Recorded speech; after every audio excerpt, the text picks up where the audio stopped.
I want to start today by teleporting you to a very specific place. It's chaotic.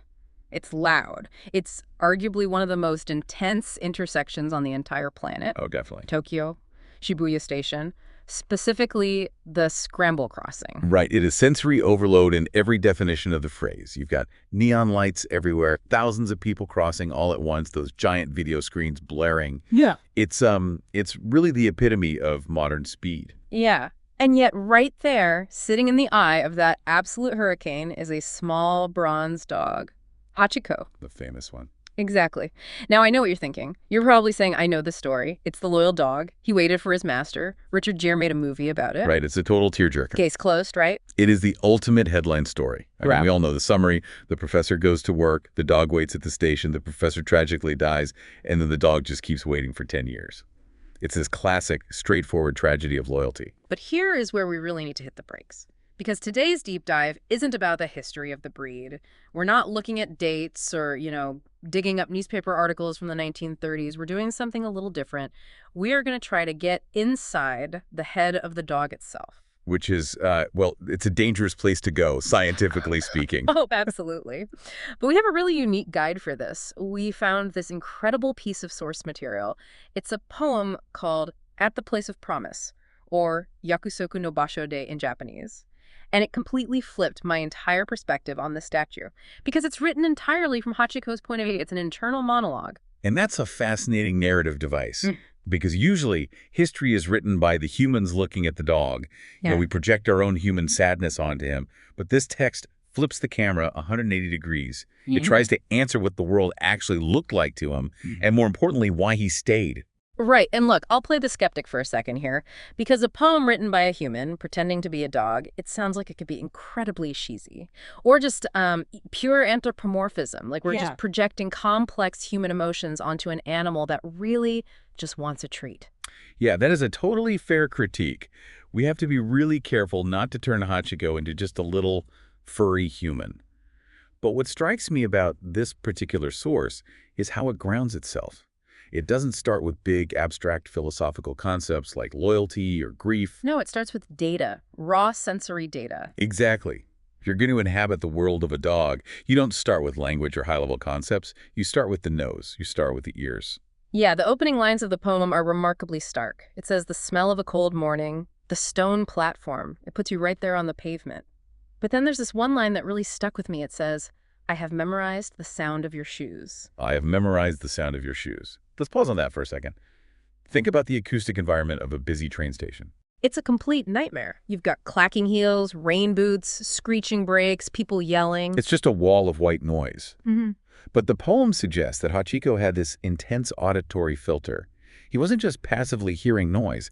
He was scanning, tuning out literally millions of variables to find that one specific frequency, the exact rhythm of the master's gait. It reminds me of how a parent can hear their own baby crying in a crowded restaurant. It's very similar. But for Hachiko, that sound wasn't just a signal that, food is coming or playtime is happening. The source implies that the sound of those shoes was the actual axis his entire world spun around. It was his definition of order. Wow. Right. When the shoes approached, the world made sense. When they were gone, the world was simply incomplete. There's another detail in the text, visual this time. It mentions the shadow waving beyond the ticket gate. And the line right after that is, that alone was enough to make the world full. Make the world full. That is just a profound statement on simplicity. It really makes us humans look a bit ridiculous, doesn't it? I mean, I need my coffee, I need my Wi-Fi to work, I need my team to win, I need a promotion at work, and then maybe I'll feel full. Yeah, we are absolute experts at cluttering our happiness. We attach our satisfaction to 1,000 moving parts. But the poem highlights the extreme purity of the canine experience. One shadow, one wave, and the cup is full. There is literally nothing else to want. It's so laser focused. Yeah.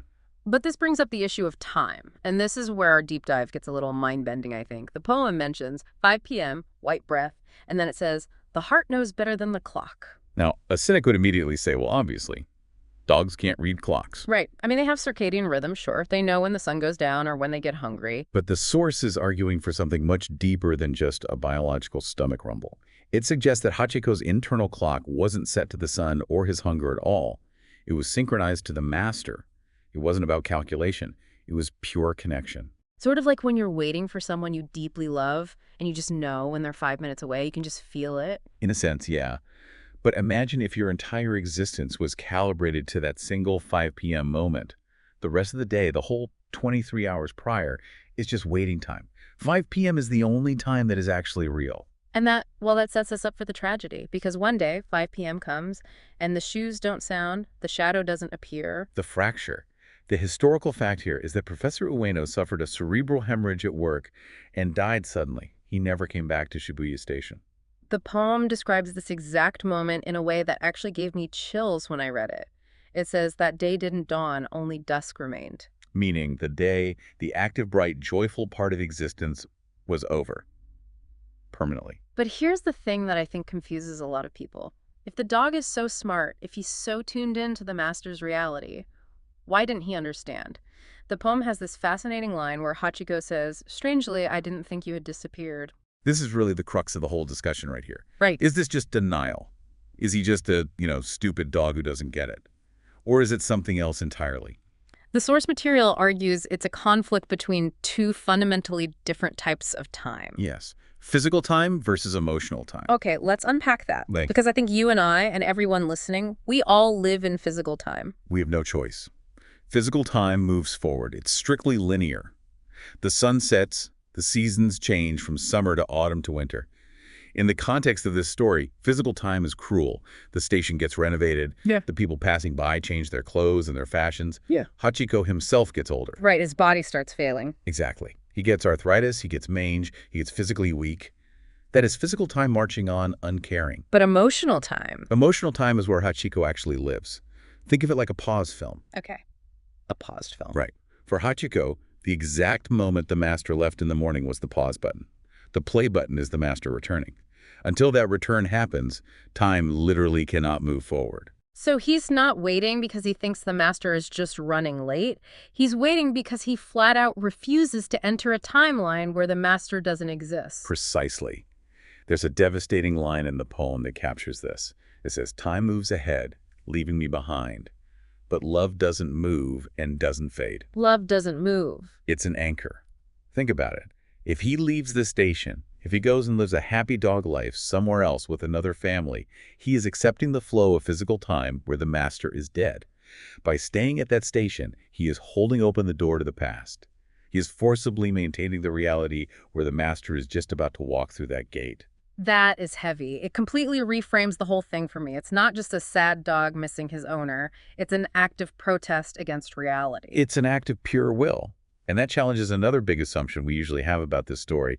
We tend to think of Hachiko's waiting as this passive thing. Like he just sat there because he didn't know what else to do with himself. Right, like it was just a habit. I go here, I sit, I wait. But look at the brutal reality of those 10 years. This wasn't a warm living room. It was Tokyo. It snowed. It poured rain. There were stray dogs fighting him for scraps. There were shopkeepers who, especially in those early years before he was famous, weren't exactly nice to him. He was kicked. He was starving. As though it wasn't an easy habit. It was immense suffering.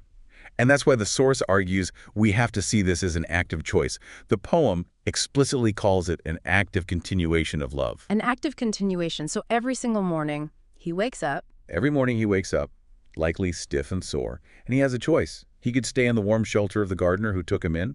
He could easily choose comfort, but he actively chooses the station. He chooses the post. He chooses the post every single day for nearly 3,500 days.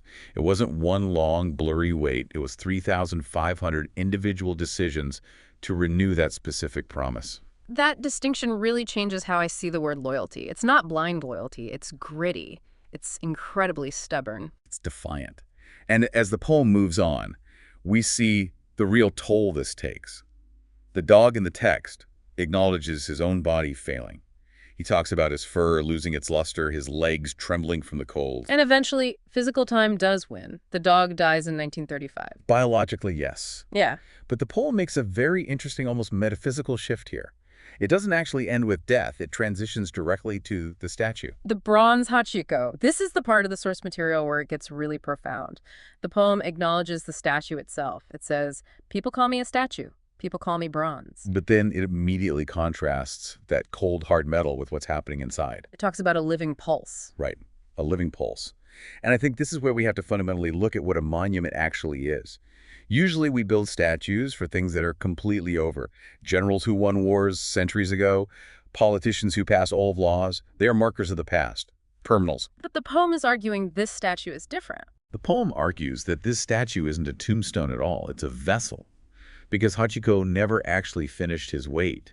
The raw energy of that weight is still trapped inside the form. So the statue isn't a memorial to a dead dog. It's a place where the act of waiting is preserved forever, like it's still happening. Exactly. It's the fossilization of a promise. The source suggests that if you put your hand on that cold bronze in Shibuya today, you aren't touching metal.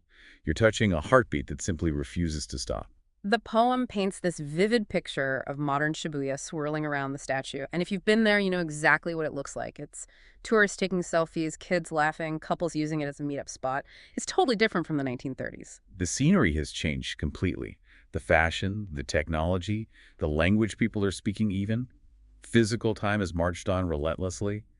But the poem insists on Hachiko's internal consistency. There's the line. Even now, in the evening, my chest stirs. Even now.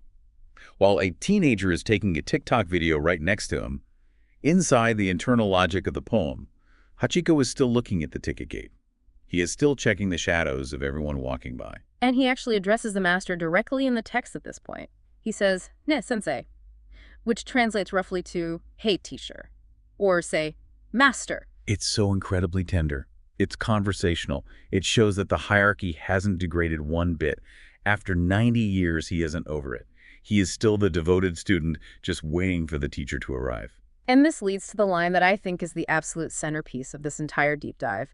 The poem says, "I am living you here." I am living you here. I had to read that 3 times when I first saw it. What does that actually mean from a philosophical standpoint, living you? Think about it this way. If Hachiko leaves the station, the memory of the master at that location fades. The master just becomes another dead professor in an obscure history book. But by staying, by commanding that specific space with his physical presence, He forces the world to remember the master. he forces the master's existence to continue in the present tense. Hachiko's entire identity, his waiting, his posture, his unwavering gaze, it's all shaped by the master's absence. He has become a mirror reflecting someone who is no longer there. So as long as the dog waits, the master isn't truly gone. Exactly. The act of waiting is the connection. Hachiko has literally become the embodiment of the master. I am living you here. I am keeping your place in the world warm until you get back. That is just incredibly beautiful and honestly heartbreaking at the same time. It completely transforms the narrative. It's no longer a sad tragedy about a dog who died alone in the snow. It's a victory. It's a story about a love so stubbornly strong, it actually defeated time. Because even though the dog died and the master died, the weight itself didn't die. The weight became bronze, and bronze lasts a very, very long time. It really makes you think about the hope aspect of the whole story. The poem actually ends on a note of eventual reunion, doesn't it? It's not about despair at all. No, there's no despair in it. It's pure anticipation. The source frames the entire existence of the modern statue as a suspended breath. Just a moment caught right before the final welcome home. So he isn't waiting for nothing. He's waiting for the inevitable. He's waiting for the reunion that exists entirely beyond physical time. You know, I've walked past that statue myself. I've probably glanced at it for half a second while trying to cross the street. But reading this source, really digesting it, it totally changes the energy of that spot for me. It shifts your view from a static object to a dynamic process. It's not a lump of metal anymore. It's a battery that is still running. And I think that's the big takeaway for anyone listening to this deep dive today. We have these monuments all over our cities, right? Statues of soldiers, poets, random historical figures sitting on horses in the park. And we usually treat them like furniture, just street furniture we walk past every day. Right. But if we apply the lens of this poem to them... Then you have to ask yourself a very different question. What emotion is actually trapped inside that stone? What story is still actively living inside that cold exterior? Exactly. Is that soldier on the horse still fighting a war in his head right now? Is that bronze poet still trying to find the perfect rhyme? Or is there a dog sitting in the middle of the busiest intersection in the world who still thinks it's exactly 5 p.m.? And who believes, with every single fiber of his bronze being, that the shadow is just about to appear. Because the heart knows better than the clock. Indeed it does. Well, thank you for taking this deep dive with us today. Next time you see a silent statue or monument in your own neighborhood, maybe stop for a second longer. See if you can feel the pulse. It might just surprise you. We'll see you in the next one.